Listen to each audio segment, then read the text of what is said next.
Hey, all right. We're back with episode 46. I'm going to make a short introduction of our guest for today.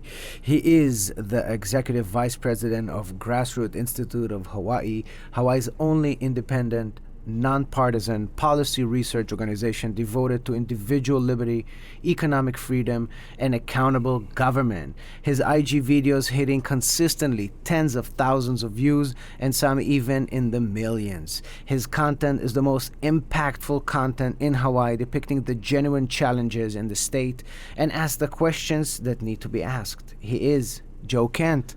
What's up? Wow. Can I get a frame of that and put that on my wall? That's yeah. awesome. Yes. That's a great description. Yeah, thanks for having me on your show. I appreciate it. Yeah, thank absolutely. you for joining us, man. Yeah, thank you.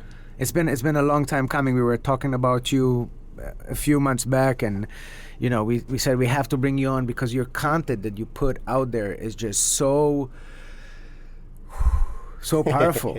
I mean, it looks like it's just me, but there's a whole team of basically. So we run a think tank, right?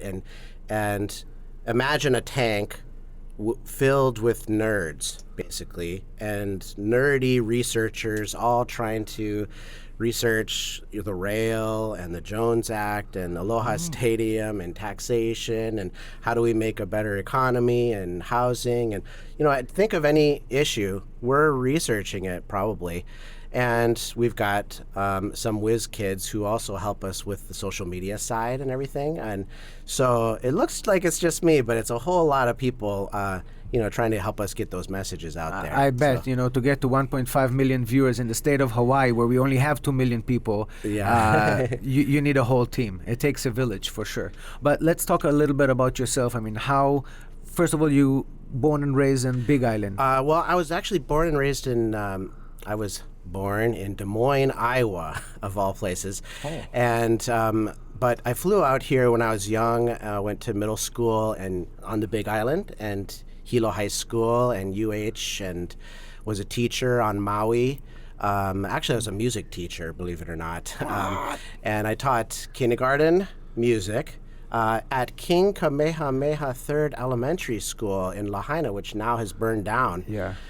So I know a lot of the teachers there and the students there too. But then I became really interested in how the world works and how do we make it better. Wait, from teaching music to kindergartners, you wanted to understand how the world works. Yeah, that's right. It's because I was concerned about the broken education system as I saw it. And I saw it from the inside out too. I bet.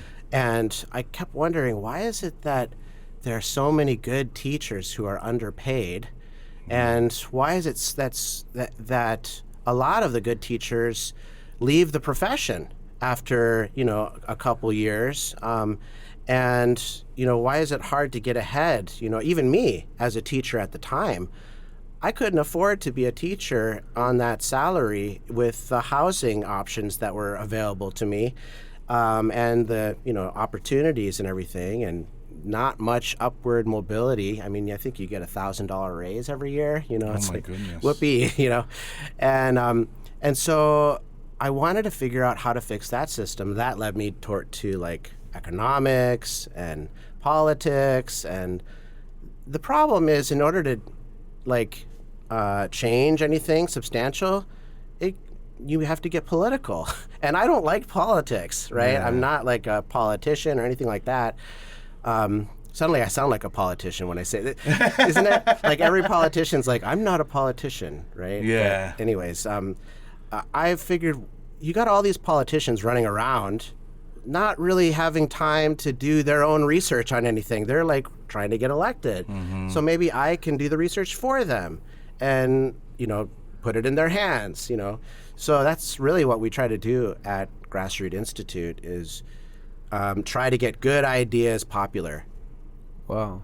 And you're doing a great job, to be honest with you, because every topic that you guys touch is the topic that we really want some answers. Thank you. I mean, there's a long list that we have of stuff that we want to kind of touch, but let's start in the beginning. So your organization, who other than you is in the organization? So you got Dr. Keli'i Akina. He's the president and CEO. He's also a public official with the Office of Hawaiian Affairs. But that's his other job, but he spends most of his time with us. And then you've got Mark Coleman. He's used to be the editor at the Honolulu Star Advertiser for their editorial page for like 20 or 30 years. Malia Blom-Hill is our policy director. Jonathan Helton's a policy researcher. Ted Kefalas is our lobbyist, and the list goes on. We've got fundraisers too. So, and by the way, we're funded by local dollars, okay? So we have around 500 donors that try to donate to us and believe in what we're doing. And for the most part, all local money. So, yeah. So if one of our viewers would like to help and participate and donate, where should they go? Yeah, go to grassrootinstitute.org and click on donate or support, or just read some of our articles and stuff. So, or go to Instagram, Grassroot Hawaii. How did all you guys meet each other? Like, with this same understanding of wanting to solve problems. So, it's funny. I was a teacher at the time, and I called up the Grassroot Institute, and I asked, why is milk so expensive? It's just a simple question, because I went to their website, and it's like, we try to teach about how to build a better world, and so I was asking, for the price of milk here in Hawaii, I could actually buy a gallon of milk in like Minnesota, ship it to Hawaii, and still have a deal. The problem is the milk would be bad, but still, I was like, it's so expensive here. What, $8 a gallon now? It's even higher, I think. Even higher some places. That's right. And so I called up actually just asking, questions like that, and they started talking about the Jones Act, which is this crazy shipping law that makes everything more expensive in Hawaii. And so that just started me down the rabbit hole. So you started just researching from your own passion just to understand, and then you ended up part of the crew. Yeah, I was kind of like a one-man researcher for a time. It was like teacher by day, researcher by night, and I would, teach music to kids and ukulele and guitar, and we had a choir and all that great stuff. I miss teaching, actually. It's just awesome. But I also have a passion for research too. Some people, they're not good at just one thing. They can split their brain to different things, and it might not seem obvious that music and economics might be related, but there's a lot of similar things, actually. Yeah. To write a song, you need a hook, you need a theme, you need variations on that theme, you need an outro. To write an article, like an economic article in the Star Advertiser or something, you need a hook, you need a theme, you need variations on that theme, you need an outro, you need all that. It's all the same stuff, actually. So I don't know, somehow it's all the same thing in my brain. To me, it clicked more like a note has only one sound. The note never lies, and the numbers never lie. Oh, there you go. That's a good That's point. economics and notes in my eyes. Yeah, facts. Here's the facts and Here's data. the facts. The note can only be played in this fucking key. This is that's it. Right, yeah. And when the money is missing and the math doesn't add up. That's right. You get discord. Right. Yeah. So I try to bring some of that creativity to our work. There's not a lot of economists who have fun Instagram pages like we do, so we try to make cartoons and make it, the main thing is to make it funny, though. Yeah. That's the trick on Instagram, is it's got to be funny, or you can't just say it straight. You got to have some kind of an angle. Like, one of the videos we did recently was about Minecraft. we tried to explain Hawaii's housing and permitting regulations via Minecraft, because I was actually trying to understand it myself. And then I was playing with my daughter's Lego set, and I was like, oh wait, you can actually do minimum lot size. This is a minimum lot size, you know? That's funny. And then we were like, oh, maybe we should do this with Lego. So, okay, we tried it with Minecraft, and it blew up. I think it has like 500,000. 1.2. 1.2? I think so. Wow, yeah. So that's, I think, the trick of people. There's a hunger to understand, why is milk so expensive? Why are eggs, why is everything so expensive, basically? Yeah. And so we try to explain that in a way that's frictionless and that people can laugh at and share with their friends, and hopefully we can help educate the democracy and create an informed electorate in a fun way. Brilliant. That's the teacher background kicking in, That's So right. you can digest it and, what do you call it? Absorb it better. Yeah. Metabolize it, and then Metabolize you're ready it, to bring it up to your upcoming elected official, or just, you know what you're talking about. Many people they go online and they don't know what they're talking about. They're just mad, but they have a reason to be mad. Yeah. They know exactly why they're mad. They just don't know how to explain it or understand it. They just know it's wrong. Yeah. Right? This is wrong. That's right. And there's a lot of anger, too, in political messages. That's the problem about politics, is it just makes people angry, And so, but I think so. I must have a screw loose, because I'm actually pretty relaxed when talking about politics and policy and debates and disagreements and stuff. And I try to bring that relaxation and casual nature to our messages so that people can feel that they can engage with it too. Yeah. But people started calling me the Mr. Rogers of policy for that reason. It's like I should do a little skit like that, take on the shoes and put on the cardigan and hello, friends. Well, then maybe, maybe for the audience and even for myself and Steezy, I mean, if you say about prices that are always high and, that's import. We live on an island. We've been taught to think, oh, we got to import everything. Right. That's why it's expensive. But let me ask you this. You buy land on the island. Why can't you build it out? Why is there laws where you cannot build another unit and rent it out for rental income to make it easier for you? Yeah. Because there's only 24 hours. And if you already work 2 jobs, I mean, you need also to sleep and eat and... Right. It's all because of good intentions. So it does laws, start with good intentions. I think so. And Okay. and there's a lot of theories about that. People, some economists believe that people are just ill-intentioned or it's a bad system and all this stuff. But I think it starts with good intention. Even politicians, I think, are good people. I know that sounds weird coming from me, but they're trying to do the right thing. And a long time ago... For the wrong people. Well, they got the wrong ideas is the problem, yeah. The right thing for the wrong people. Yeah, exactly.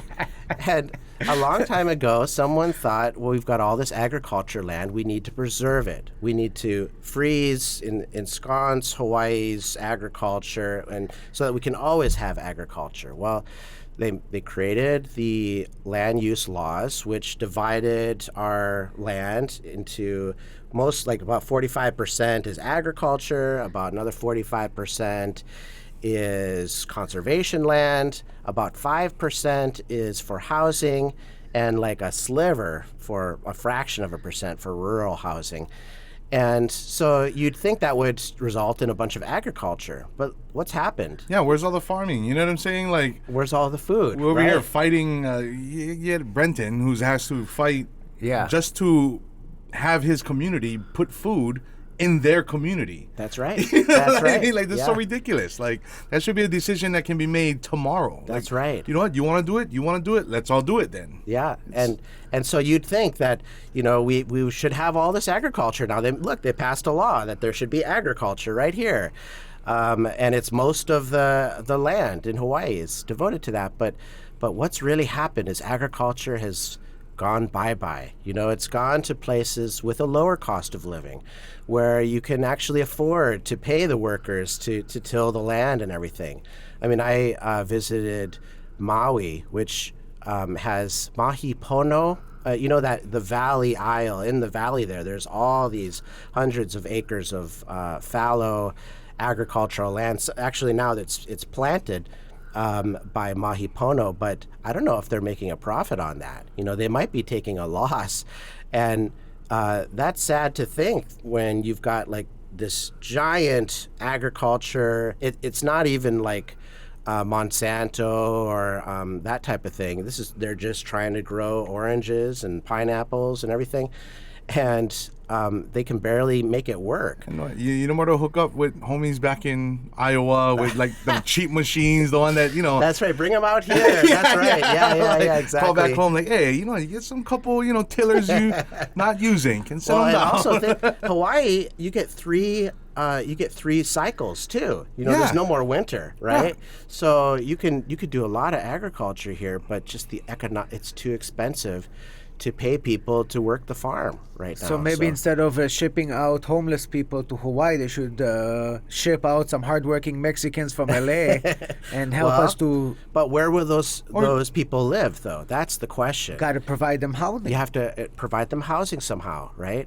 And so I think that if you were to take that 5% of land and build more houses, you wouldn't even have to increase it. You could just build more on the 5% that we had, right?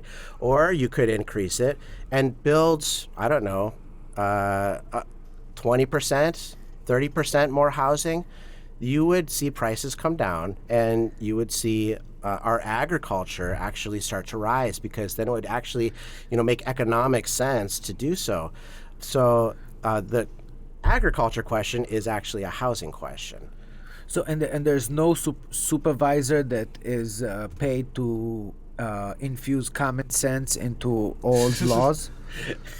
Well, wouldn't it be nice if we had some supervisor who could infuse common crazy. sense in all of us, right? if it used to be, if it was like a business, you know, like a regular business, you know, the CEO comes in and say, wait, what? 45%, it doesn't even make sense. 45%, but we don't have agriculture. And what about this? And what about... No. Cancel this. Let's do 30%. Let's do 15 over here. Let's do here. Let's do that. Let's grow this. Let's have that. Let's have housing. Let's let the people prosper. Well, and the problem is that the laws freeze our economy in time. And so our laws are frozen to a time when agriculture was the main thing in the 70s, you know. Think about Hawaii's economy in the 70s. We look at, like, try to buy a condo today in Honolulu. All the homes were built in the 70s, right? Mm-hmm. Hawaii basically froze in time in 1971 or something like that. And it's such a good point. I never thought about that. All the tall buildings are like in the 70s. There's rarely a new one. Oh, yes, absolutely. And so, but our economy changes, though. You know, we've got technology now. We've got Zoomers. We've got, you know, a lot of different things we could do. Of course, agriculture, but and of course, tourism now has totally changed Hawaii's market since the 70s. And so, our laws really need to adapt and change. But it's really easy to make a law. It's hard to get rid of a law, though. That's the really challenging thing for Hawaii policymakers, is like all of these people who are long passed away have made this, you know, these scrolls of documents that we now are ruling our lives. And so in a way, we're like being ruled by the dead. And, you know, how do you change that? And so maybe one day young people will start to get involved in politics and say, hey, some of this stuff doesn't make sense anymore. Let's update it, get it off the books, and create new laws that actually make more sense for us. So, but yeah, we've got an updated economy living in an outdated system. This is so demoralizing. I didn't mean to. No, because it is true. You know, like you said, man. Those rules and regulations and laws were put in place many years ago. We didn't have iPhones. We didn't have social media. We didn't have internet. We didn't have... So many things changed, but those stay the same. It just doesn't make any sense. You cannot win a war and go against a whole military and you have a fucking little gun. Yeah. It doesn't correspond. It doesn't make sense. It doesn't. Yeah, exactly. And so that's kind of what our institute goes back to when it comes to principles. Is we have enough laws. I mean, I know we have a full-time legislature. We have, we have a legislature that works from January till May. We have full-time council members. Their whole job is to create new laws. So you already have too many laws, right? This much. And it's just growing and growing, and it's not cutting down. And so I'm concerned that it's, unless we limit government somehow, unless we reduce the size and scope of it, we're just going to get run over. All that stack of papers is just going to fall on top of us. And the founder of the Grassroots Institute said, when the government gets bigger, you get smaller. And that's kind of what's happening in Hawaii. It's too difficult to live here. It's too difficult to start a business, and it's too difficult to find a good job opportunity or to even find an affordable place to live for your family.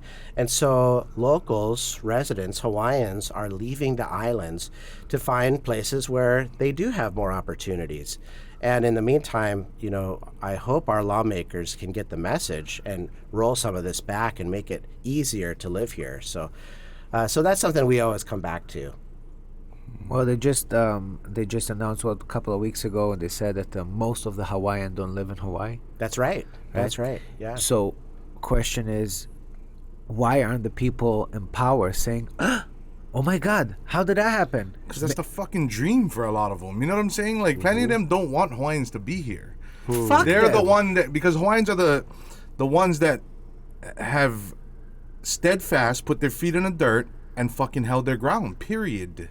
You know what I mean? Like, and that's the ones they don't want around. Like, I know it doesn't feel like or seem like a race issue, but I grew up around Native Hawaiians, like in Nanakuli. Like, you are frowned upon by people who are not Hawaiian because you speak up for yourself.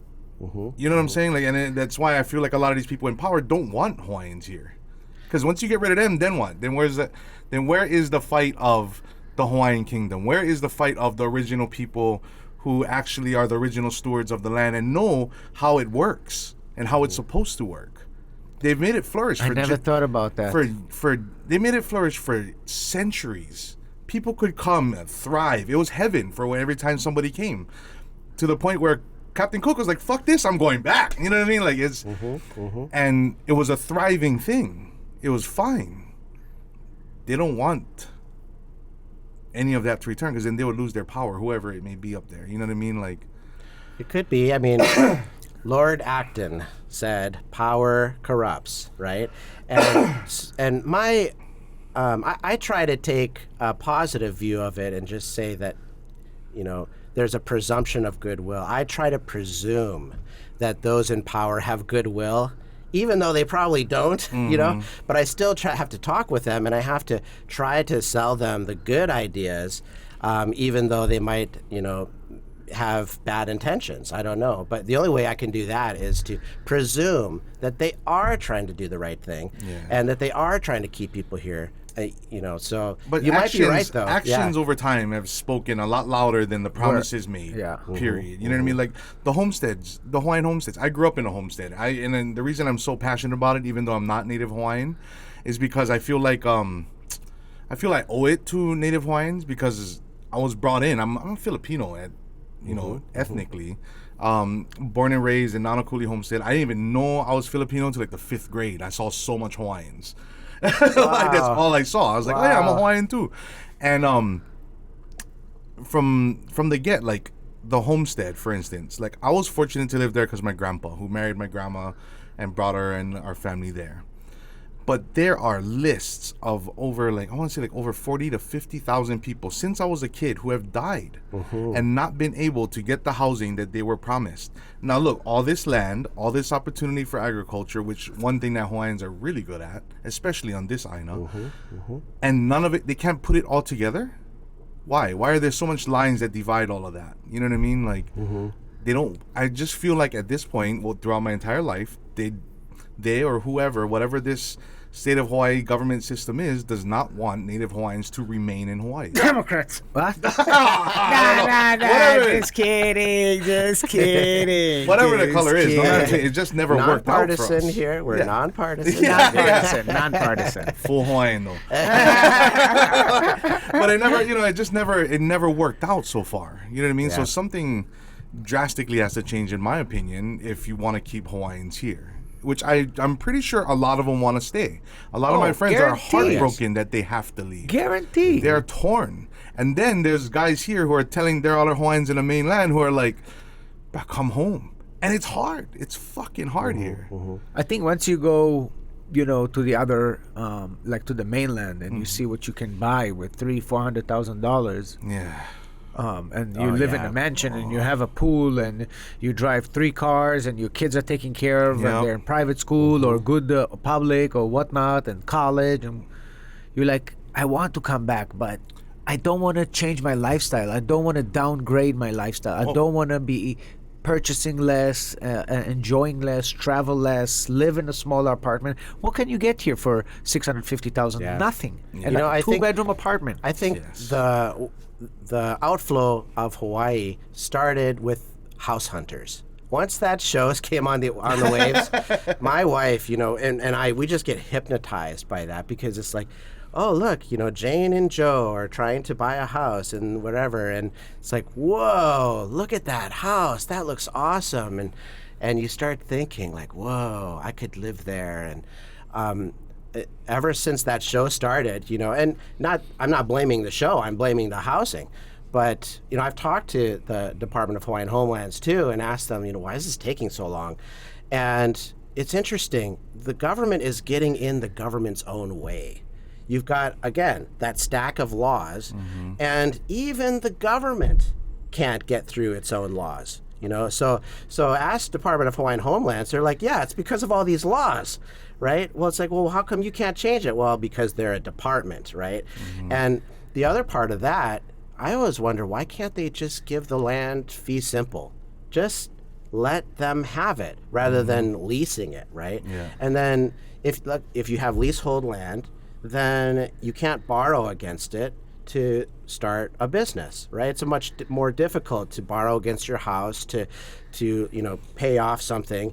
And so it provides fewer opportunities for Hawaiians here. And so I'm thinking, why not just let them own it outright and let them build on it? The government can't build on it, so let people build on it. Yeah. But these are simple solutions and everything, and I'm talking a little bit in platitudes. There's a lot more technicalities to all of this, but the broad strokes are correct, though. I mean, cut down on the regulation, let people build, and you'd have plenty of housing. Yeah, I think we're at a point what we noticed, or at least not we, I'm saying we, but what I've noticed, drama works. Big drama. That's true. You know what I'm saying? Yes. Like, for instance, a good example is Mauna Kea, right? When the Kupunas were up there to defend from bringing TMT to Mauna Kea, they locked themselves, and there was a very few amount of them. I don't know if you remember seeing all these old men and women who locked themselves to the cattle gate and made this big hoo-ha in front of everybody. And I remember there's a lot of people saying, oh, look at these guys going at it again. But the big drama brought more action, and I think at that point, like, maybe we should look at making big drama for things to happen for Native Hawaiians. Or especially, well, not we, but Native Hawaiians in general, because this benefits Kanaka more than anything. And just, I don't know, maybe squat on top of a homestead land, bring everybody and just squat on it. What you guys gonna do? I think there was a guy in Waianae who tried that. Didn't he put up a banner that claimed like this is... I remember that. Yeah. You know what I mean? Like, but it has to be bigger. I think it has to be big drama to the point politicians are not leaders. They're followers, right?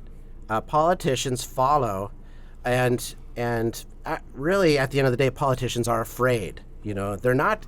They come off as courageous, and we're leading the public, and we're going to solve these ideas. But at the end of the day, their base mode is fear, because they're afraid that they're not going to be voted back into office, right?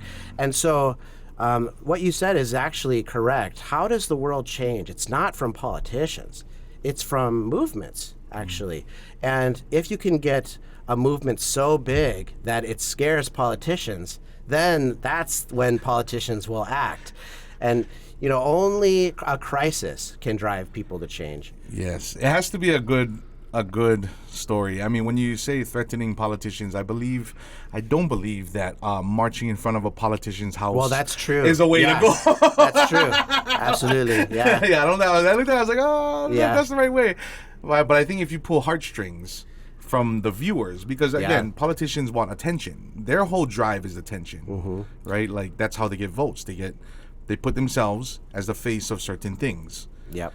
Certain movements or whatever. So if there's something that pulls on heartstrings, it may work. I don't know how we could bring prices down. I don't understand the economy, but I don't know where we could start that drama. That's why Instagram and YouTube are so important. I mean, the social media public square. The social media is the current modern day public square. That's where we discuss. That's where we disagree with our neighbor. That's where we have comment wars. Sometimes they're trolls, and that's where we come to. That's where I realized that I was wrong about stuff, and I learned things. And by the way, I always want to know if I'm wrong about something, and please challenge me to correct my thinking and so on. And so, yes, Instagram and YouTube are really important because politicians, they're watching that space right now. Oh, yeah. Look at after Lahaina, the Lahaina Strong movement and a lot of Hawaiian movements and progressive movements were appearing on social media. And look how much action, well, at least, I don't know if there's actually good action being taken, but there's a lot of action nonetheless, that politicians are responding to. And the same would be true with if there was some kind of broad movement to bring down the cost of milk. I don't know. You're still on the milk. Milk is your big goal. That's your goal. I know. We getting this milk down, everybody. Yeah, let's do it. Joe likes a cereal. Let's go. My Captain Crunch is too expensive.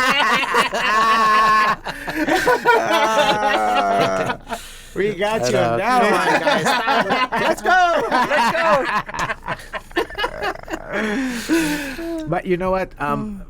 Back to my original question. Let's say you buy land, you have a house, you have a garden, you bought 5,000 square foot, your house is 2,000 square foot, you want to build more, they tell you cannot. You have to have the rest, nothing. Why? Explain it to me. It's my land, I bought it, paid outright, why can't I build? Yeah, private property rights are the basis for a good economy. And our private property rights are being trampled upon right now. By who? When you have lawmakers who tell you what you can and can't build and how much you can build on your own property and where you can build and what you can do on that property. You can have a sewing business or a chocolate business or, a make little foods, or you can't, And so when so many forces from outside can tell you what you can do with your own property, do you really have property rights anymore? And that's what's eroding in Hawaii right now, because we all know what everyone else should do on their property, but we don't want anyone to tell us what we should do on our property. And there's too many people who are getting nosy about their neighbors, I think.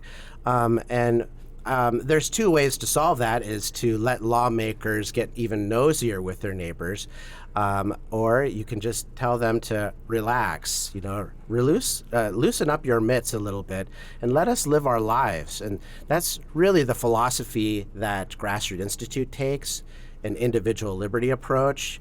Economic freedom, you should have the right to trade with your neighbor as long as you're not infringing on the rights of others and so on. And just live and let live. Basically, that's our whole philosophy. The thing is, the property tax is based on the square footage that you have. Yeah. Mm-hmm. So why do you care? What do I do with my square footage? This is my square footage. I pay you every year. Let me build. I want to build another room.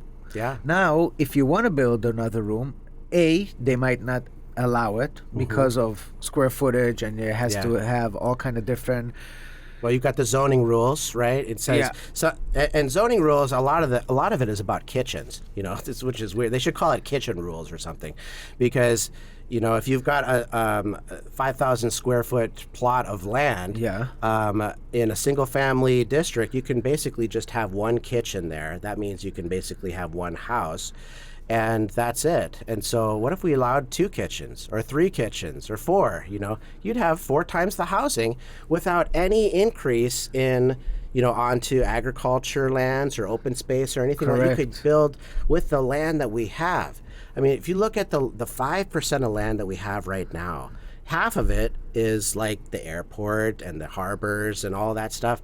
And the other half, it's really like 2.5% has housing on it. So just think, out of all the land in Hawaii, only about 2.5% actually has housing on it. And we don't even build enough on that 2.5%. So if you look at all of the housing, most of it is in the single family district, which means you can have one home on one plot. But what about 2 or 3? Now, the problem with that is it might actually bring down home prices such that it would actually threaten the property rights of, not the property rights, the home values of some people. Like, what if actually home prices went down a little bit? Well, the people buying the homes would like it, but the people selling homes wouldn't, of course, right? Everybody wants to buy it for less, but nobody wants to sell it for less. And so there is a constituency in Hawaii who has a vested interest in not bringing down home prices. And maybe to your point, they're the ones who are electing our current politicians too. Yeah. I think that's the reason. They don't want to. They enjoy because they have money and they have loans. So for them, they can just buy more and more real estate. They don't want the real estate to go down. They want it to keep on going up because they're getting richer and richer. Oh, yes. But the people like newlyweds, they want to buy their house, cannot. They want to buy an apartment, cannot. Did you hear now they have this insurance thing?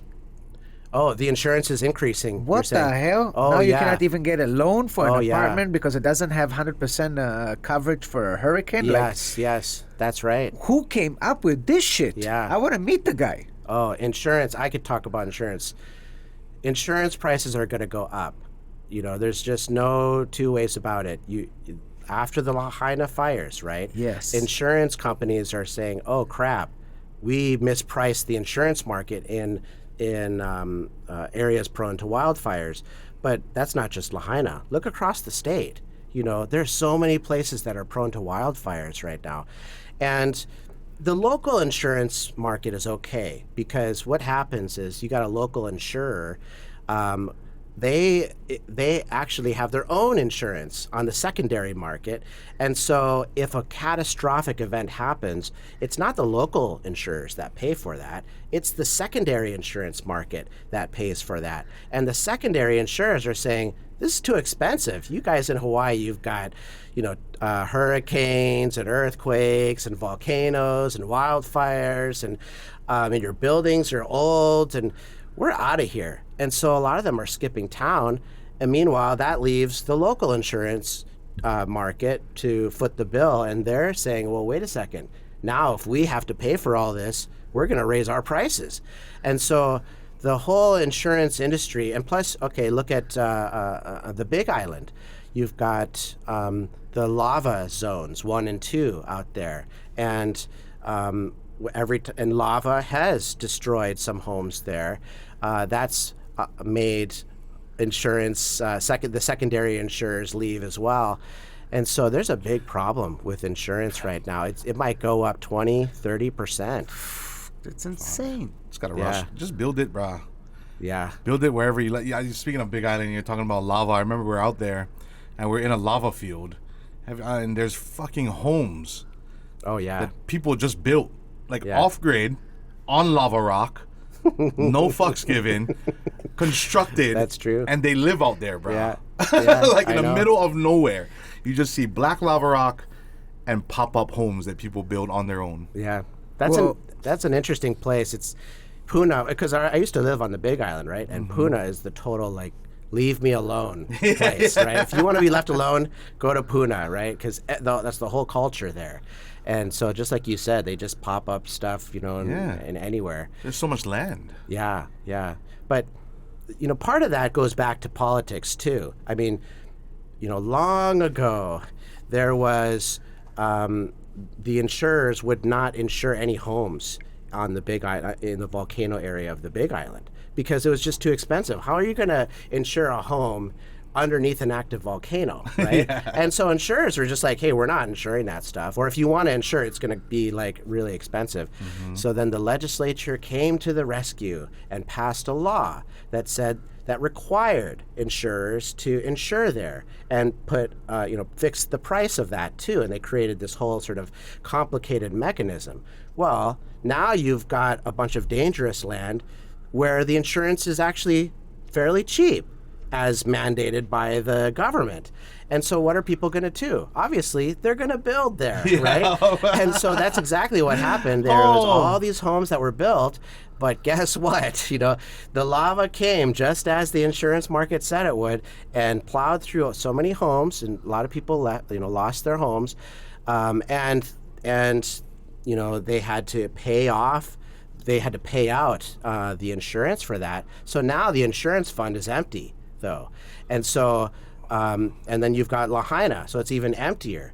And so how are they going to fill that fund? Gosh. You could A, charge higher insurance premiums, or B, charge taxpayers, right? So which one are you going to do? Oh my God. So it always bites you back. I always think of like the government genie as kind of like an evil genie, like you please grant my wish, right? But then, oh yes, we'll grant your wish, but then like something bad happens. At this right? cost. Yeah, exactly, right.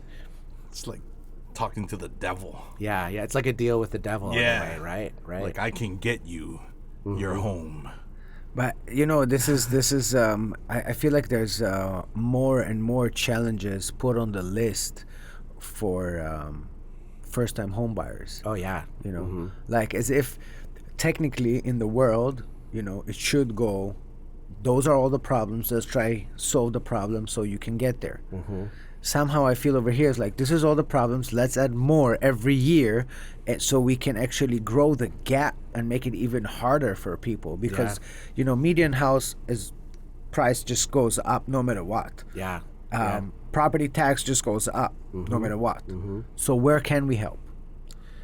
Well, if insurance now goes up, what else can go up there? If you've got here's the cost of the home, right? And here's all the costs stacked on top of it, which are rising, like you said. It's hard to do anything about the costs that are stacked on top of it, but you can decrease the price of the home. And the proof is, in the 80s, 90s in Hawaii, home prices actually went down because they were building homes, believe it or not. It's a supply problem, so add more supply, and guess what? Prices are going to come down. But look around. Those are the only homes that are still around. Those are still the homes that we live in, except now they have cracks in them, and they've got outdated elevators, and they've got, Spalding repair needs, and then, just like you said, for first-time home buyers and all this, there was a building in Florida in 2021 that collapsed. Do you remember that building? Yeah. It was big. 100 people died, right? I mean, just think about Lahaina. 100 people died. This is the same thing in Florida, but it happened like that, and there were all these cracks in the buildings, and the building just collapsed. It was too old. Well, what are we surrounded with right now? Old buildings with cracks in them, right? And my wife and I are really fortunate. We saved, and finally we bought a home yesterday, right? Oh, it was just like, congrats. Finally. Congratulations. Right? Thank you. But it's not a home. I mean, it's a condo, right? It's a 2-bedroom, an 800 square foot condo. But for my wife and daughter and I, and it's awesome. But it was so hard because the bank kept asking about were there any cracks in the building? Do you have proof that the building's not going to collapse and all of this? And we had to get all this documentation. by the way, the building doesn't want to give that documentation. The management company doesn't want that liability. They don't want to give that documentation. And so we finally got it. And because of that, we were able to get the home. But if we couldn't have gotten that, we might not have been able to get the loan, right? The loan would have jacked up. So that's a tip for everyone out there. If you're buying a house, make sure, and if it's an old house, make sure you get proof that, you know, the inspection has been done right. But why is it so hard? Why are we surrounded by old buildings? It's because it's so difficult to build or renovate, by the way, buildings in Hawaii, because of all these, you know, we're burdened by all this regulation. And so, you know, I hate to sound like a broken record, but it all goes back to that. It also goes back to the DPP. Yes, that's right. Department of Planning and Permitting. That's right. And which is a whole nother animal by itself. I know in 2021 there were they caught 3 inspectors for accepting bribery. The irony, because it's so hard to live here. Yeah, that's right. Sometimes you just gotta do it. Yeah. I Bro, know. one of them was one old lady. Yeah. You would never think she gonna get bribed. You like, nah, everybody is, but not that nice lady. Yeah, she was pocketing like 60K. This is what she agreed to. Yeah. This is what she admitted. But if she admitted to 60, she took 600. Bro. Oh yeah, how else you gonna go Vegas every year? Yeah. You know what I mean? It's a tradition, cat. I know. and this is you know the worst, because by the end of the day, like, let's say, and we had Andrea Topola over here, and she passed a bill that actually raised the price for renovating, which is extremely important, which has an immense impact on everybody. And people just don't realize that. They just don't know, and somehow it didn't get to everybody, and people don't know about it. But that's a huge improvement, because anything you want to change, you have to pay. Yeah. You have to pay, even if you want to change the location of your stove.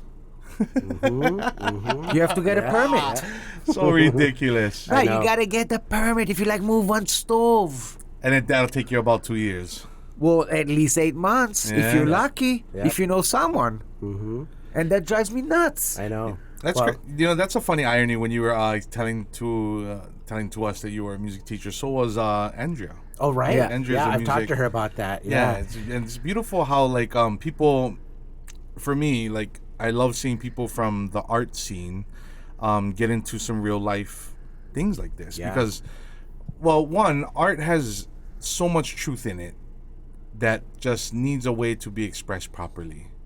You know what I mean? And then with both of you being teachers as well, you guys are really, in my opinion, helping people understand very simply what's going on. You know, the political forum is a very confusing place. The words are huge, and they are scary for somebody like me who only went to high school. Like, I'm like, what the fuck did you just say? You know, it seems very scary to me. But, you know, with people like you and Andrea, like, it really helps, you know?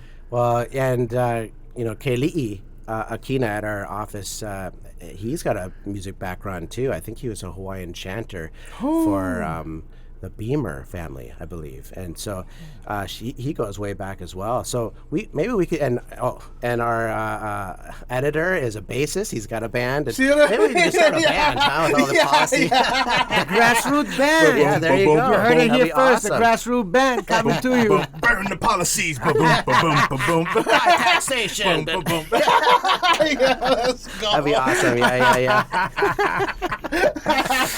But maybe the people, like you said, because it's an art component, maybe the heart is in the right place. Yes. You know, maybe Well- that's, you need to have the heart in the right place. Yes. To care Well, more. yeah. I mean, Steve Jobs said that a lot of his best programmers were artists. You know, I mean, it takes a lot of creativity to engage with policy and think of, like, how do you solve the permitting department, for example? You know, you got to be really creative to do that. And you know, I actually went out to a little town called Sandy Springs, Georgia, and Johns Creek, Georgia, out there, because I heard that they actually have solved the problem. So I go there and I go to this little permitting department, and I asked them, what's the backlog on the permitting? And they were like, backlog?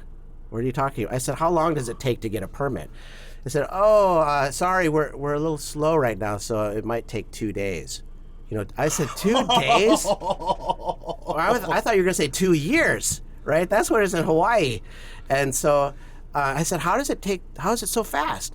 And he said, well, we just hire, whenever we get backlog, we hire a private company, and they help us. Oh, and they I saw you clear out the posting that. You backlog. posted about that on your Instagram. Yes. And I went, and so I interviewed the permitting director there. He's like, well, why don't you guys just hire a private company to help? And I went and looked, and going back to creative, you have to think about why is that, and well, it turns out there's a law. Oh, God. Of course there's a law. Oh, my God. You are not playing, huh? There's a law for everything. It turns out there's a law. You can't do that. The law says you can't do that. You can't outsource? You can't hire a private sector worker for a job that a public sector worker would typically do. And there was a whole case about this called the Kono decision. And there are some Swiss cheese holes in that law. There's small things you can do. But basically, you can't do it. And so that's partly why, we're clogged so much. But also, we have way, way, way more things that you need a permit for than they do in Johns Creek, Georgia, or many other places. And so, you need a permit for so many manini things. So, congratulations to Andrea Tupola for passing that bill. She said, basically, this whole box of things, just get rid of it. Just let those people, build it without the need for a permit. That's a great solution. She completely took solar out of the equation, which created a backlog of just solar 8 months. Yes. Yeah, I think half of the backlog was solar. Yeah, actually. So she, just by doing that, by thinking proactively, just by thinking outside the box, common sense, was able to solve shit. Yeah. We need 6 Andrea Tupola. Yeah. Well, we're trying to get Shout those out to ideas. Andrea Tupola, the one and only. Out. Absolutely. And we're trying to get those ideas in the hands of others. I mean, we try to be agnostic when it comes to who's in office. We just want to get everybody the right ideas, and hopefully we can get an electorate. Remember what I said? Politicians are followers. If we can get people, maybe on Instagram, maybe viral media, to actually start talking about this stuff, like on this show, then maybe politicians will start leaning in this direction. But, maybe I'm Pollyanna too. I don't know. So, it's about time to make a change. Yeah. It's about time. It cannot be that everything you want to build, you have to wait. If they would make, for example, in the private sector, I entice my team. I have 74 employees. When I want to get them to achieve more, I entice them. What do I mean by that? If they would say, the more permits you solve a day, you get $100 bonus. Oh, right. I'm telling you, they would figure them out like there's no tomorrow. Yeah. And they would make sense, because they would say, for this little thing, I'm not going to pass them. Yalla, let's go. Let's make it happen. That's a great point. But when they have no incentive, the opposite. The incentive is for them not to do shit. Yeah. Well, that's going back to teaching. That's what I saw in the education system. There's a lot of great teachers out there, but there's a lot of bad teachers too. I'll just say it. And the best teachers in Hawaii are getting paid exactly the same as the worst teachers in Hawaii. Yeah. Right.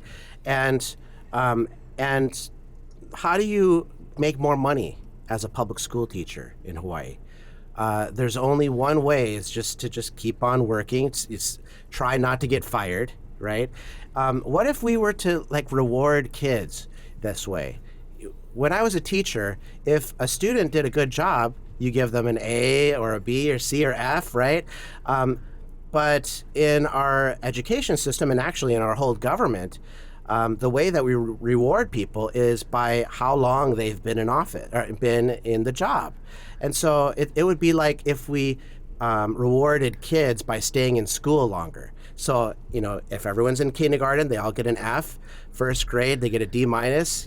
Second grade, everyone gets a D plus or whatever. By the time you get a senior at high school, everyone gets an A plus, right? That's how we incentivize our government workers right now. There's no such thing as a bonus, or this person should be paid more because they're doing more, or this person should be paid lower, or whatever.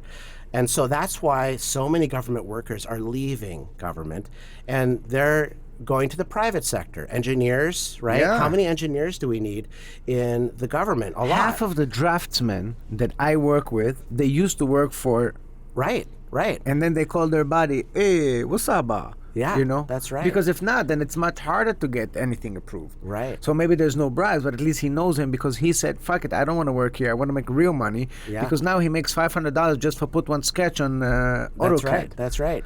And so when you don't have a market, you're going to have a black market emerge. And that's what's happened at the Department of Permitting, is a black market of people bringing in boxes of malasadas, and, with $1,000, $100 bills in it, and so there is a market. It's just a black market, right? And in a way, I kind of felt bad for, when I read the news that they busted some of the people taking bribes, I was like, all right, let's see who it is. And I saw, a little old lady. Yeah, it's bad, yeah. But in a way, it's a bad system, really. That's what we should be more concerned about. We shouldn't celebrate too loudly getting a few of the bad apples, because if you've got a bad system, you're going to have more bad apples. So the solution is to fix the bad system, right? So, yeah, and part of that has to do with all this crazy pay scales that we have. Yeah, which is also like, it's mind-boggling how they, I will never forget how during COVID they raised their. You remember that during COVID they got themselves the public officials gave themselves a raise. A raise. I'm like, wait, what did just happen? There should be a cap. It doesn't make sense to me that a public servant could be so rich. Mm-hmm. You know what I'm saying? There needs to be a cap on what, not just their salaries, I think just what they make.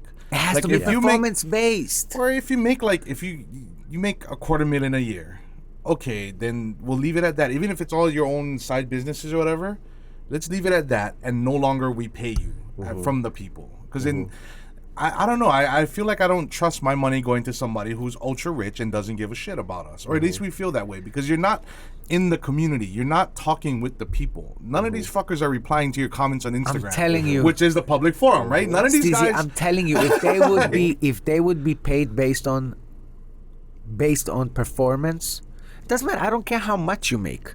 I care how much you make for the community. Yeah. How much you change for the community. I don't care. You can be a trillionaire. I don't fucking care. What are the receipts? What did you do this year? Did you plant trees? No? Get the fuck out. Yeah. Did you reduce pricing? No, get the fuck out. Yeah. Did you do anything for the community? No, get the fuck out.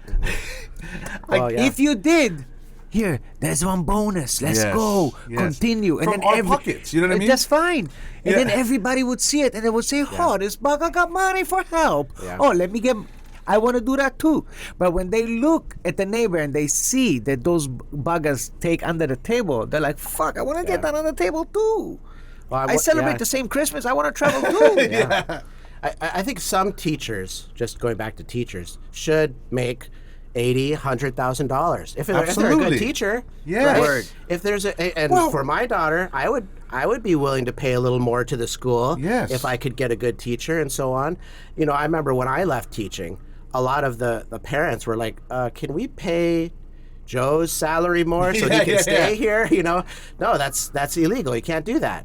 And so, I mean, I'm not opposed to good employees, even in the government, making more money, right?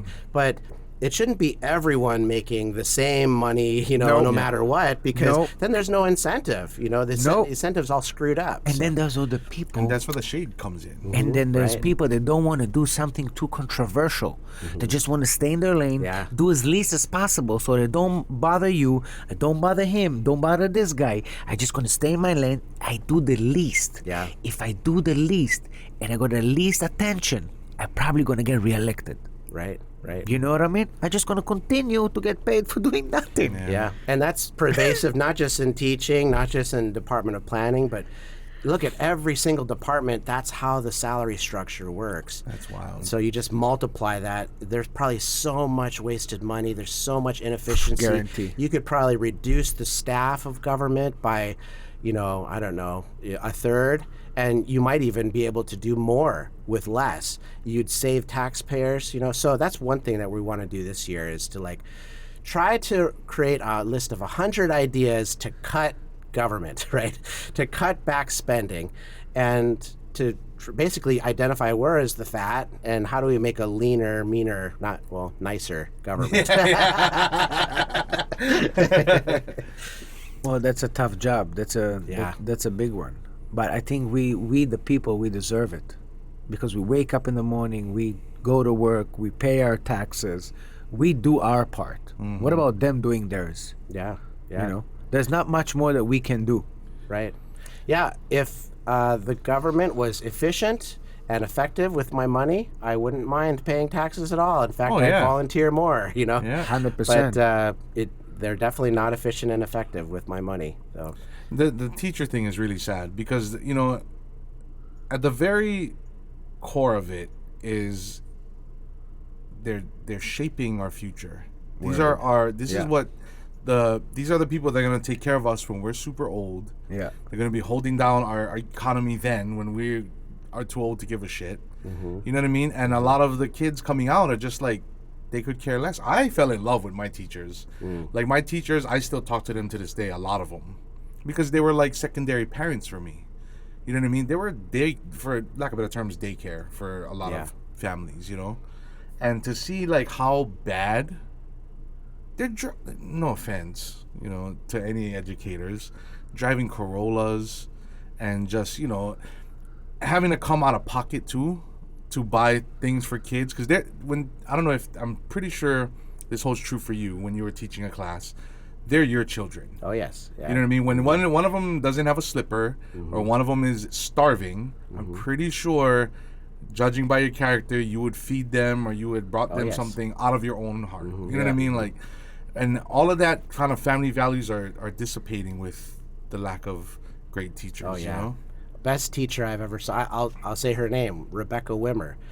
She retired now. She actually was a teacher at King Kamehameha 3rd Elementary, and actually I think she may have been affected in those fires. She's still alive, I know. But anyways, her classroom, when she was in her heyday, she would take a first grade student and bring them up to 3rd grade level. It's wow. I went into her classroom one time. It was like a university setting. It was these kids were scholarly first graders. It was just insane, and it was amazing. I've never seen a teacher as good as that, and I felt so bad that she was paid the same as all other teachers in the system. Wouldn't it be great? If I was the principal, I would have doubled her pay. Amazing. And by doubling her pay, maybe I could attract more Rebecca Wimmers like her to my school and so on.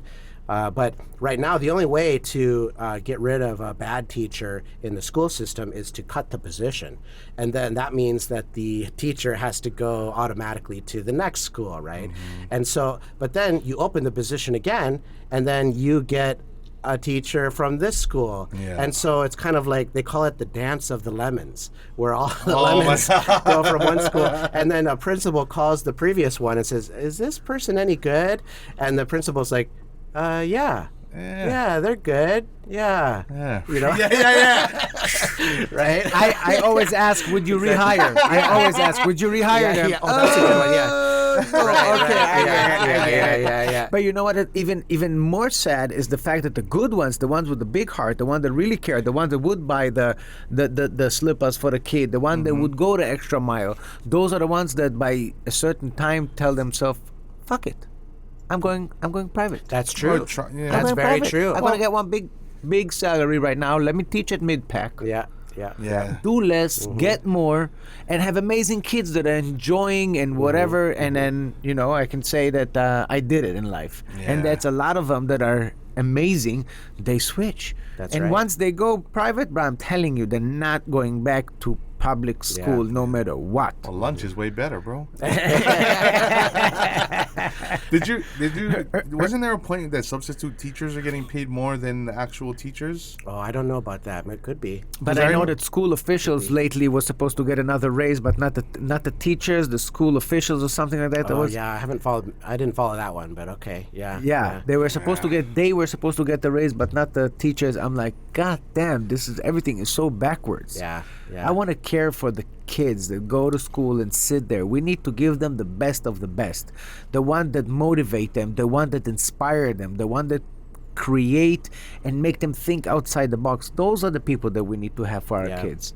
Well, and unfortunately in Hawaii we've got the biggest public school system in the nation, meaning like it's one school district. We got one superintendent that talks to the entire state school districts, right? And so it's a very centrally controlled system, whereas you go to the mainland, you've got little districts with little superintendents, and they can change things. They can pay teachers differently depending on where they are and everything. So we've got this monolithic system here, which is just crazy. And that makes it really difficult to do any kind of changes. You have to like go to the top, and it's a fat chance that you're going to change anything. I mean, just look at, they were given like, what, $500,000, a few $1 billion in capital improvement project, to fix schools and fix classrooms and things like that. They couldn't even spend the money, and so and the state legislature this year held a hearing of like, hey, we gave you guys $500 million, and I'm talking to my district right now. They're trying, I'm trying to get them to vote for me in office, and I'm trying to say that I brought money home so you can improve your school. So what happened? Why didn't you do anything? And they said, well, we got, they went to the stack of regulations, like I said before. Oh my they God! Said, goes back to that. It's hard to get through these regulations, right? But they also, just kind of slow walked it. And in any case, what the governor did, he took all that money and he put it back in the general fund.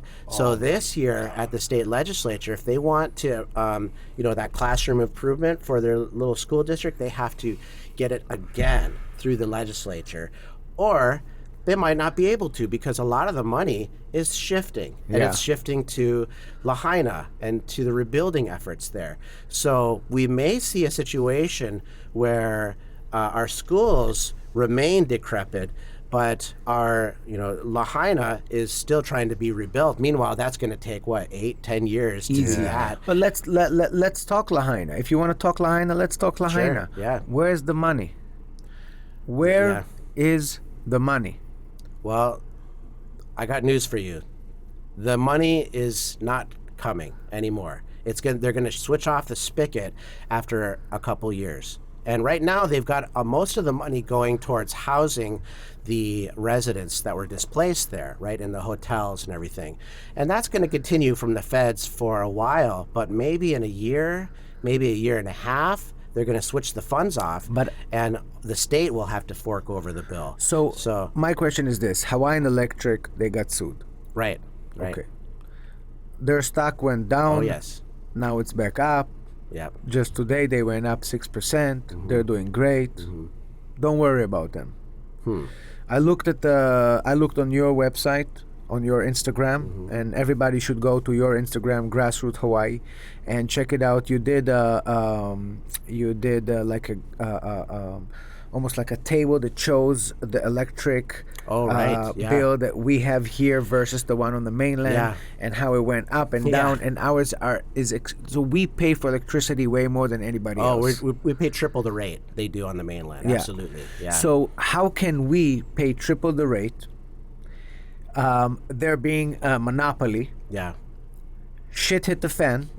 They're getting sued, but then the government goes and gives them the money instead of giving the people that lost their houses. Well, it's complicated, but yes, you're right. I mean, the Hawaiian Electric is on the hook. They're shaking in their boots right now, and because they're getting sued left and right. I read somewhere there's like 1,000 lawsuits or something like that, which I can hardly believe. But if they lose, then it could be bad. The liabilities are worth more than the company's worth right now, currently. So they could be paying billions, even more money than the company's even worth. And that means that they could go bankrupt. Now, what happened in California? PG&E, same thing. There's a big wildfire. The electric company there went bankrupt. And so it's totally in the ballpark that Hawaiian Electric could go. But what would happen then? I don't know. At that point, we would just be like where no man has ever gone before, When we had Mike Kutz on, right, he was talking about in Kauai they have this the co-op. That's co-op. right. Yeah. Right? Yeah. He was mentioning it works great for them and that they don't overpay, and this is something that is everybody's like, Yeah, that's right. I've heard that too. The Kauai co-op really does things differently. In fact, I think they've hit the renewable energy standard much earlier than all of the other counties. So they're far ahead of the game when it comes to renewables. But Kauai is, it's easy to do well on Kauai because there's so little demand for electricity there. And so it's, on Kauai you have a lot of land and a very little amount of urban areas. But, on Maui, I guess you do have a lot of land there too, but the needs for electricity are much higher though. And so it's difficult. In any case, the rebuilding of Lahaina, we all want the government to rebuild, right? We want the electric company to rebuild. We want, people are talking about the taxpayers. But what about other sources of money? There's so much money out there. There's investors. I'm not talking about outside investors. I'm talking about local investors who would want to put up the cash to try to rebuild Lahaina. I've talked to some investors in town here who are trying to, put money up so that they can build little villages to just outside of Lahaina, so at least people can live, in small homes and things like that. And the main impediment for them, can you guess what it is? Laws. This thing. Damn it. Yeah. I knew it. Bro, sorry. How can we, okay, so you said it's difficult to delete laws. Very easy to get them done, difficult to delete. What is the process with getting rid of them? How do you... Well, that's funny. You have to pass a law to get rid of a law. So you need somebody to go in there to you have to pass a bill. So you remember Schoolhouse Rock? Yeah. I'm just a bill. And so you introduce a bill at the state legislature, and the bill would be to get rid of a law, basically. And so you'd have to get that all the way through the legislature. But the hard part of that is our whole economy is sort of built around the laws that currently exist. So whenever you tweak something, some special interest group comes out and says, wait, what, you can't get rid of that law. It's going to affect us or whatever. And so people say, well, okay, how about this one? And then another group comes out. And so it's very difficult to cut anything. But if they could cut, all they'd have to do is just, hold the scissors and cover their eyes, and they could cut almost anywhere, and it would help. Yeah. But and then figure it out from there, right? You know what I mean? Change the wheel while the car's moving. That's true. That's true. That would be a better problem. There might be a problem, but it would be a better problem. Moving. Yeah, that's right. Doesn't gridlock us anyway. I don't know. Once I saw that a lot of people are getting kicked out from the hotels. Yeah. And then it's such a controversial issue because now the governor said that everybody that is doing Airbnb got to devote their housing, their units for the locals, which I agree if they're getting paid, but who pays them? Yeah, that's a difficult one. The short-term rental owners are hosting outsiders, right? Tourists. The hotels are hosting locals.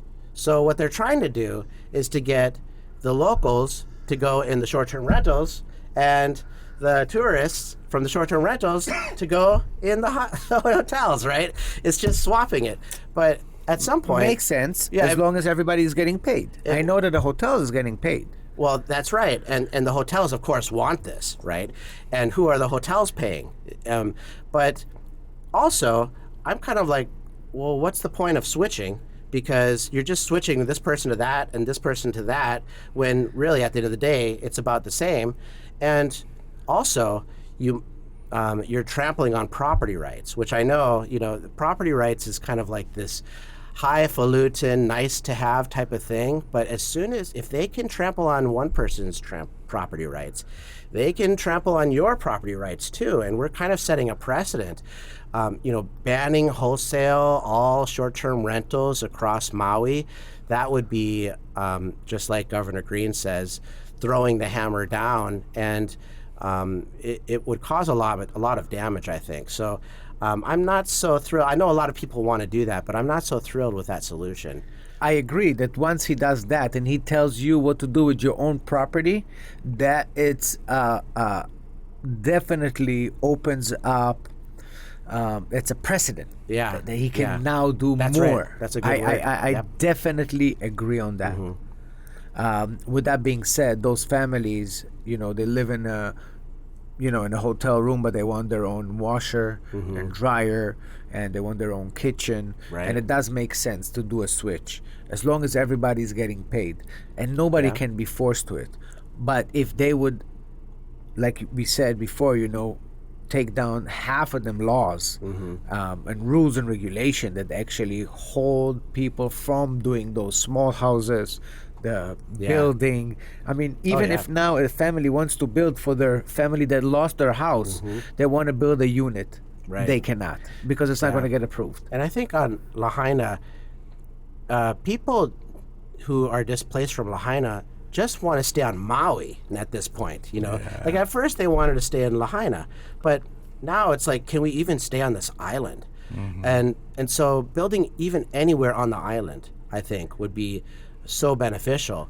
But I kind of agree though with what the governor's doing when it comes to short-term rentals, when it comes to the tax side, because he is giving them a tax break. He's saying, if you're a short-term rental owner and you want to host a family, you get a tax break, right?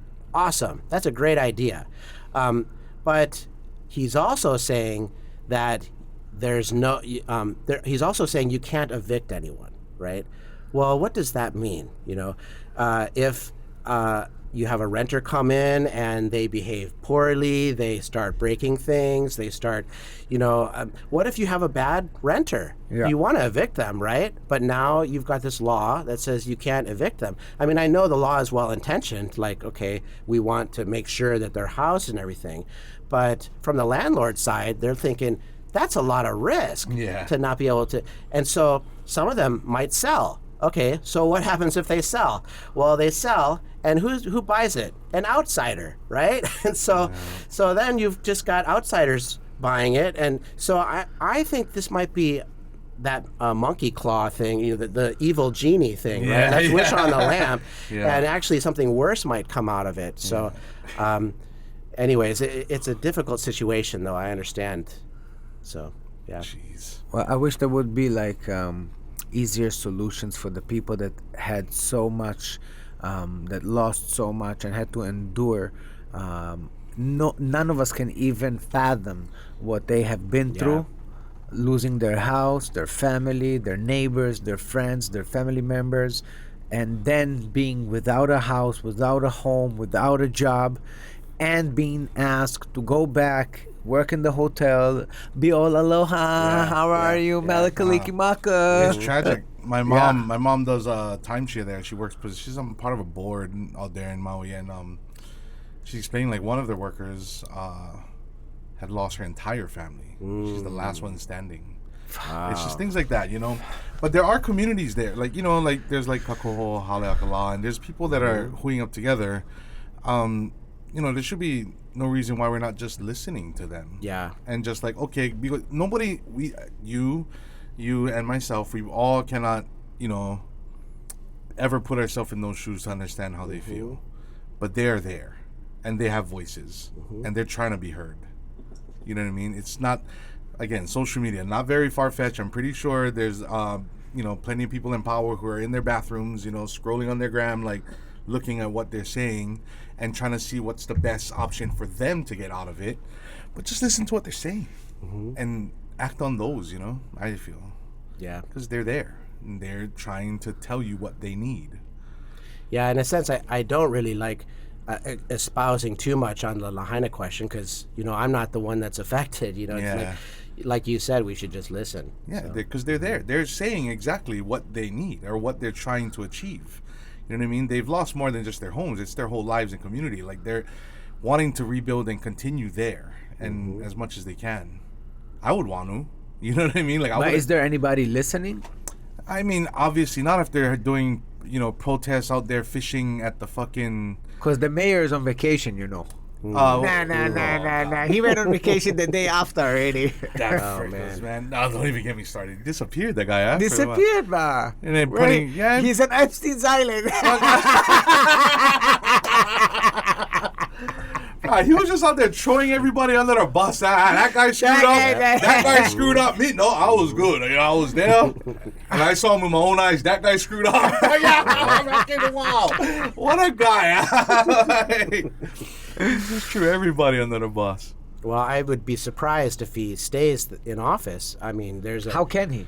Well, he got 2 more years, so but I think they're going to boot him, after that. It's pretty likely that would happen. But unless somehow he pulls a rabbit out of the hat in the next 2 years, you never know. The way he behaved, the way he treated this issue, he should have been booted immediately. And I think he's been a judge too long. You're so separated. I don't know. I'm assuming being a judge is very cold, and you lose touch with empathy because you have to make logical decisions on criminals, right? Like, you just have to be like, oh, okay, well, 20 years, that results to 10 years. All those right there, you start like losing touch with emotion. And I think part of it too is just your tone. Like, some politicians in an emergency, look really bad, right? And other politicians in emergency look really good just because of the tone they take. And they swell and they thrive and they actually become more popular because of it. I mean, just look at Josh Green. He rose to power during the pandemic, which was a big emergency, right?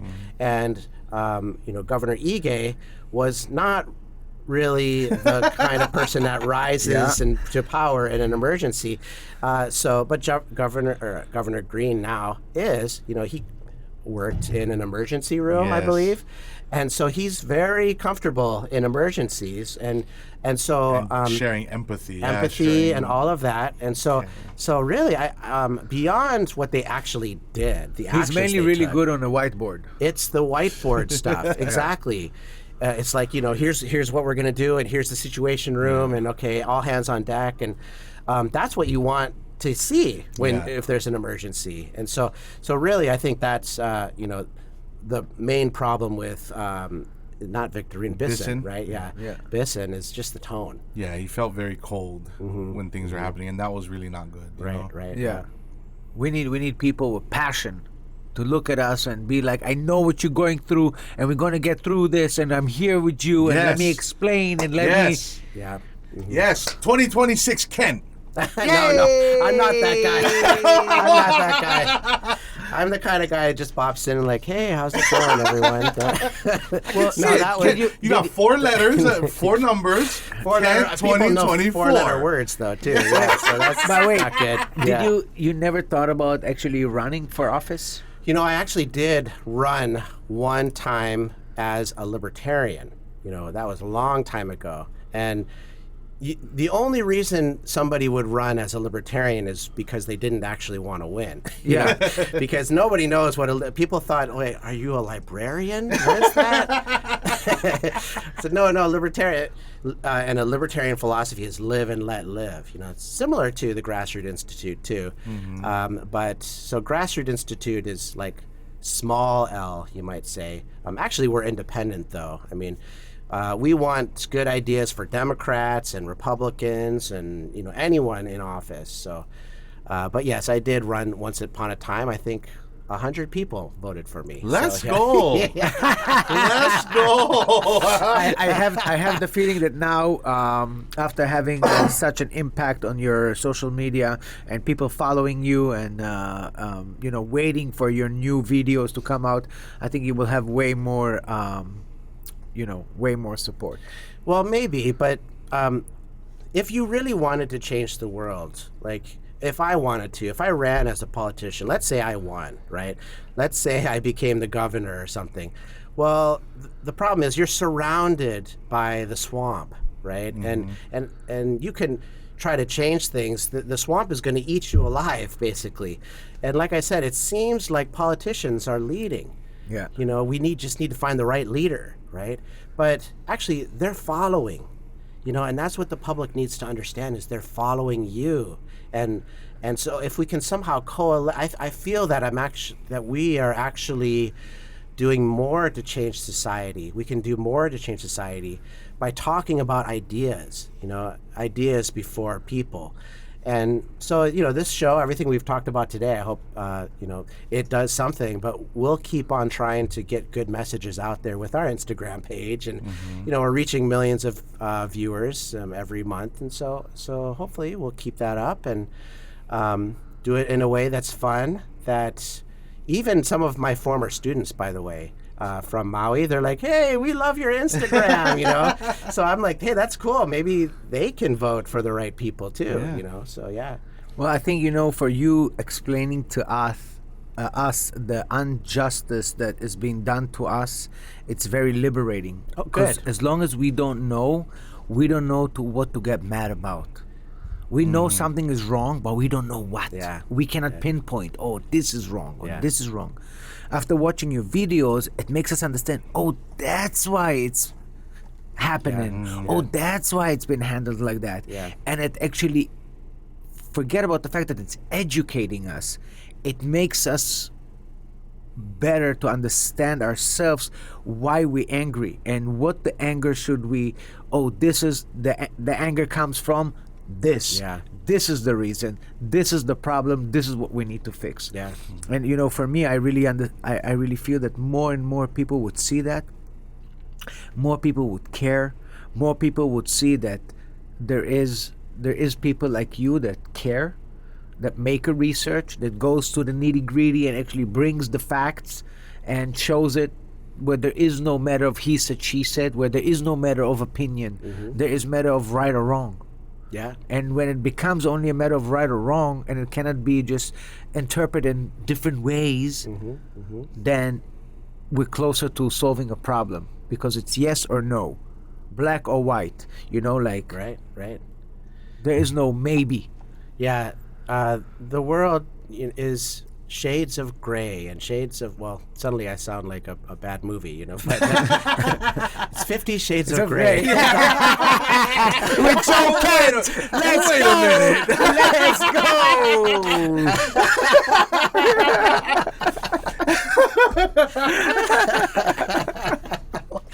Okay, I'll stop that where that was. Stop your train of thought. That's going to be your next headline of the advertiser. Joe Kent, the world is 50 Shades of Grey. That means we're fucked, bro.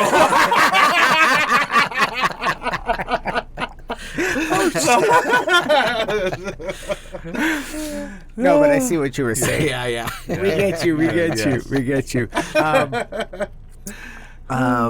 We have a couple of few more small questions, if you don't mind. Sure.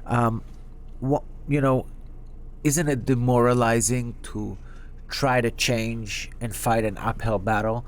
And this goes for anybody listening and watching us. It's not about what you do in particularly, it's in general. When you fight an uphill battle, what can you tell our viewers and our listeners, because it is demoralizing to wake up and to know that you're doing something that you only maybe might change 0.1% of the 100.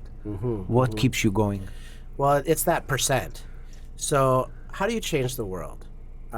They've actually done studies on how do you change the world. There was a study done out of the Rensselaer Polytechnic Institute, which said that if you have 10% of a population, you can change that population's impact, and you can actually change that community. You know, there's a video out there. It's a viral video where there's like this, everyone's sitting on a hill, and there's like this music playing, and this one person gets up. It's like this crazy dancer, right? And he's like dancing this monkey crazy dance, right? And he just keeps going. It takes about a minute or two. Yeah. But then a second person gets up and starts dancing, right? Yeah. And then all of a sudden it takes about 3 people. Once the 3 people started, then all of a sudden everyone started dancing, right? Yes. And that's really similar to the way change works in a society. If you can get 10% of a population, an electorate, to actually be the ardent believers and followers and advocators for an issue, then that's better than that's just as good as getting a whole 100%, because then, you know, the 20% that was sitting on the sidelines, they're like, okay, we're going to join in too, and then everyone starts to join in, and so it's actually a loud and vocal minority that changes the world. And so that's kind of what grassroots is trying to do, is to that's why we're called the Grassroots Institute of Hawaii, right? We want to create a grassroots movement. We want to do it with institutional knowledge, and we want to make Hawaii a better place. And so, where are we right now? Well, our email list. If you want to get on our email list, it's grassrootsinstitute.org. You can sign up. We have 45,000 people that read our email every single week, and who have volunteered to be on that list. On our Instagram page, you've got, you know, millions who view us there. Mm-hmm. But what would 10% be in Hawaii? Well, you got, let's say, an adult population of, I don't know, 1 million people, right? So 10% of that would be about 100,000. So we got 45,000. Yeah. So what if this year we got 55,000, and the next year 65,000, right? Mm-hmm. And we just keep on growing. And so hopefully we're going to become a more influential force. And for those who are like really frustrated about how can I get involved, and how do I, like, you know, take a match, and, well, I don't want to burn the whole thing, but at least this part of it, you know, how do I cut it down, burn half of it, right? How do we affect change? Well, get on our email list and, you know, follow what we're saying. We often will have a button where you can click and tell lawmakers what you think about this bill or that bill. We break it down so that even a 5-year-old can understand what the bills are about. That's what I need, is someone to explain it to me. Like I'll talk to ChatGPT. Can you explain this to me? Like I'm a 5-year-old. And so that's what we try to do for the public too. Turns out ChatGPT is not very good at that when it comes to policy matters, by the way. And the reason is because policy is like, it's kind of a big secret, you know? Remember that thing I told you about the law that says you can't hire a private worker for you know? We had to like dig for a couple years just to find that law and to analyze it, and we wrote a report about it. We had to talk to bureaucrats behind the scenes, you know, and we talked to people in the planning department and the tax department and the pensions, and we talked to bureaucrats behind the scene. We try to get them. A lot of times we'll file an open records requests, you know, like there's a law that says that if the government has information and the public requests it, they have to give you the information. It's called an open records request, and Hawaii has that. And we file these open records requests, but sometimes the government workers, the bureaucrats, don't want to give us the information, right? Mm-hmm. They say, we don't really think you should have that, right?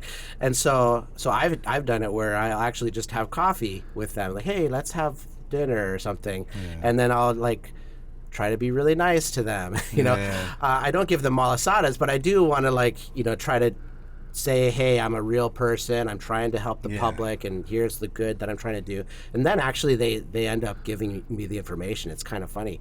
And so, gee, I don't know where I was going with that, but if we can get more people involved in changing society, then that's the answer, I think. So the answer is not politicians. Politicians come and go, but Grassroots Institute and many other groups like us, we're going to be here to stay. We're going to be long after those politicians come and go. So that's why I don't want to run ever, is because I think I'm doing more here, actually. And it's more fun, too. You know, I don't want to work for the government again. So, yeah. Well, your impact is definitely evident in our society, because I see the comments that you get. I see your engagement. You know, I can't think of any other, you know, account that deals with that kind of topics that get so much engagement. Well, you know, there was a story about the emperor that did not wear clothes, right? And then the little boy who said, hey, he's not wearing, everyone was too afraid to say the emperor is not wearing clothes, right? But what happened when the boy said that? Well, everyone started laughing, right? And there's kind of a joy in, like, you know, exposing the truth in a way. So that's the fun part of my job, I think, is the Instagram. Also, cats help too, by the way. You know, so if you want to go viral, you know, just put a text message and we just like, here's a cat dancing. Okay, there you go. Yeah, I don't know why everybody's doing that, man. Cats are cute, man. I don't get it either. I have 2 of them. You have 2 cats? Yes. Steezy is a cat person. You heard it here first. I'm an animal person. I just wanna make sure that I give a shout out to our producer, who is a total cat person. Yes, yes. Brett, the one and only, saves cats all day. Brett saves cats. Awesome. Brett saves cats. Yes, that's how we connected when we first started. Cool. Yeah. He has a whole team that they go, like, if there's a cat that gets stuck in somewhere. Oh, really? Yeah, they call this bugger. Wow. And he drives out there. Awesome. And he saves the cat. Wow. I know, I'm sorry for laughing. Wow. Why are you laughing? That's good. Yeah, because he's a Manapu man. He's like, oh, that could have been dinner. He could have served this. He's like, wait. I'm just allergic to cats. Are you? Yeah. I'm not a big fan of cats. Oh, wow. Oh, because they're detrimental to you. No. It's because they look like one tiger. They look like a mini tiger. You don't know their intentions. It's not like a dog. They're happy to see you. They come. They wiggle their tail. They're like, ha, ha, ha, ha. You're my master. Yeah, you know? A cat is like, who the fuck is this guy? Yeah. You know what I mean? What can I get out of you? You know what I mean? Well, the cat thinks they're the master. Yeah. Exactly. Yeah. I don't want to have anybody in my home thinks that they're the master unless they pay the rent. You know what I mean? I'm not going to be paying the rent and they're going to be the master. Fuck that. Just kidding. Well, anyways, Joe, thank you so much for coming on the show. We could go on and on and on and on. I got one quick question. Yeah, sure. What's your favorite car? Dream car? Oh. If you've never had yes. one. Well, the DeLorean, actually. Yeah. I want to go back to the future. Ever. Yeah. Okay, so what if somebody gifted you a DeLorean? Oh, man. I would. Well, first, does it have all the get up from Back to the Future? That's the first question. Like, does it have the exhaust and the Mr. Fusion and the flux capacitor? Like, because if it doesn't, that's the first thing I'm doing. I'm decking it out like that. And then the second thing is I'm going to the future to see what happens. So, yeah. Okay. I thought you were going to go back in time just to fix stuff. Oh, there you go. I could just go back and fix everything. Stop all the laws from getting to this. That's right. Exactly. Wait, stop it when it was like that. Stop. Wait, my milk is going to be really expensive. You had to bring the milk. You had to bring the milk up again. So we got to get you a sponsor for milk. Milk. Okay, guys? We're going to get you a sponsorship for milk. If there is a Metal Gold out there. Joe can sponsor my Metal Gold. Yes. Let's get this man his milk, please. Are you a 2% guy, whole guy? 2%. 2%. My other half loves 2% Absolutely. too. Yeah. All right. Well, we have a small something for you. Okay. Wow. We have here an award that we usually give to special people like yourself. Yes. Oh. It's an award, not a gift. Oh, awesome. Yeah, it's an award, not a gift. Oh. It's the Aloha Hour Hama Award. Yeah. Awesome. Because you think you won Hama. How cool. You is on Thank Hama. you. Thank you. Awesome. And then last but not least, we have here something small for you because you just bought your apartment, which we didn't know. But for the New Year's Eve, New Year's Eve passed, but here's New awesome. Year's. You have Thank a you. champagne for you and your family and the new apartment. Awesome. Thank you so And much. just to Yes. celebrate you and people like yourself, you see, if you're going to be a good person like Joe Kent, you're going to get one hammer and one champagne bottle. Yes. Oh, and so is this to break Well, this open? I know that's the right logic, I wouldn't do that. I wouldn't do that. Okay, good. Thank you. Thank you. But thank you so much for coming on Yeah, the show, appreciate and it. thank you for everything that you're doing for us, for your kids, for our kids, for our community, and each and everybody that lives in Hawaii and cares about Hawaii. Yes. Thank you. Well, Thank you. Thank you. And Thank you. thanks for what you guys are doing. This is awesome. Yeah. Mahalo, bro. Mahalo. Mahalo. And mahalo to you guys for tuning in and watching us and viewing. And don't forget to go on our YouTube channel, subscribe, and like it. And we'll see you next time. Yes. Aloha. All right.